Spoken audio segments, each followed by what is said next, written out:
नमस्कार दोस्तों, मैं हूं विनोद और आप देख रहे हैं मेरा यूट्यूब चैनल पोल्ट्री जोन।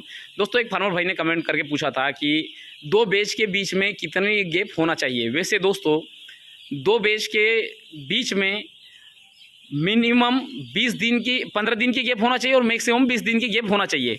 और मैक्सिमम गैप इसके ऊपर डिपेंड करती है कि आपका फार्म का पिछला बैच कैसा रहा उसके साथ में आपके फार्म में पिछली बीमारी कौन सी आई थी। अगर मान लीजिए कोई ज़्यादा जटिल बीमारी अगर आई हो, सीआरडी हो या फिर इकोलाई हो। इकोलाई तो खैर हम समस्या निराकरण कर देते हैं, उसमें गैप डे से कोई मतलब नहीं है, उसका तो पाइपलाइन क्लीनिंग से और पानी वाटर सैनिटाइजेशन से मतलब है। किंतु कोक्सीडियोसिस ये जो बीमारियां हैं, अगर ये आपके फार्म में कंटिन्यू अगर आ रही है तो दोस्तों आपको जो है 20 दिन से 25 दिन का गैप होना चाहिए। और स्पेशली जिस फार्म में अगर कोक्सीडियोसिस की बीमारी अगर आई है, कोक्सीडियोसिस मतलब उनके अंदर की जो आंत रहती है वो उसमें खून बन जाना, वो एक बैक्टीरिया के कारण होता है। तो दोस्तों उसमें बर्निंग करना बहुत ज़रूरी है। अगर आप बर्निंग कर देंगे तो लगभग उस समस्या का निराकरण हम कर सकते हैं।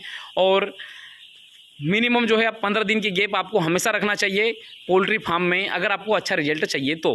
किंतु दोस्तों फिर कभी कभार वो सिचुएशन के भी ऊपर डिपेंड करता है कि कंपनी, जैसे अगर मान लीजिए आप इंटीग्रेशन फार्मिंग कर रहे हैं तो कंपनियों को थोड़ा सा हमारे हिसाब से ही नहीं, हमें कंपनियों के हिसाब से भी चलना होता है। क्योंकि कंपनियां जो है उनके हिसाब से थोड़ी प्लानिंग कर लेते हैं कि हाँ इस बेच का रिजल्ट अच्छा है तो हम इस बेच को, इस फार्मर को हम पहले बेच देंगे। तो दोस्तों जैसे मेरे इस फार्म का रिजल्ट अच्छा था तो मुझे 10 दिन में ही चिक्स मिल गया।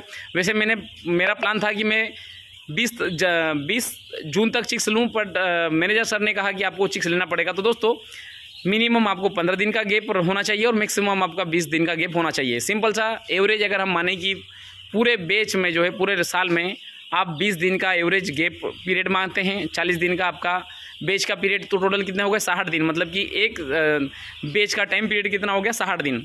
मतलब एक साल में जो है आप 6 बैच निकाल सकते हैं और आराम से निकाल सकते हैं। इसमें कोई बीमारियों का भी चांस नहीं रहेगा और आपको कोई नुकसान भी नहीं रहेगा। दोस्तों वैसे सुगना कंपनी से अगर हम देखें तो मतलब एक साल में मतलब करीब हम 6.5 बैच के आसपास चले ही जाते हैं। क्योंकि 15 दिन तो मैक्सिमम बाय चांस ही होता है कि हम सुगना कंपनी से, मतलब 15 दिन में तो हमारे यहाँ पे किसी भी कंडीशन में चिक्स आ ही जाते हैं। क्योंकि मेन चीज़ डिपेंड करता है रिजल्ट पे। अगर आपका रिजल्ट कंटिन्यू अगर अच्छा रहता है और अगर मान लीजिए 4 बैच अगर अच्छी चली गई, 1 बैच अगर खराब चली गई, तो उस कंडीशन में कंपनियाँ आपको कभी भी नेगलेक्ट नहीं करती। क्योंकि वो भी समझते हैं अगर 4 बैच अगर अच्छी जा रही है और 1 बैच अगर खराब अगर रिजल्ट हो जाता है तो उस कंडीशन में वो भी हमारा सपोर्ट करते हैं। तो दोस्तों स्टैंडर्ड अगर आपको अच्छा रिजल्ट चाहिए तो मिनिमम 15 से 20 दिन का आपको गैप पीरियड होना ही चाहिए। एक साल में आपको 6 बैच से ज़्यादा नहीं निकालना है, वो बढ़िया रहेगा। क्योंकि किसी बैच में अगर नुकसान अगर हो गया तो वो फिर बराबर ही हो जाता है। तो दोस्तों एक साल में सिर्फ आप 6 बैच निकालिए और मिनिमम 2 बैच के बीच में आप 20 दिन का गैप पीरियड रखिए। तो दोस्तों इसी के साथ मैं वीडियो समाप्त करना चाहूँगा। दोस्तों धन्यवाद।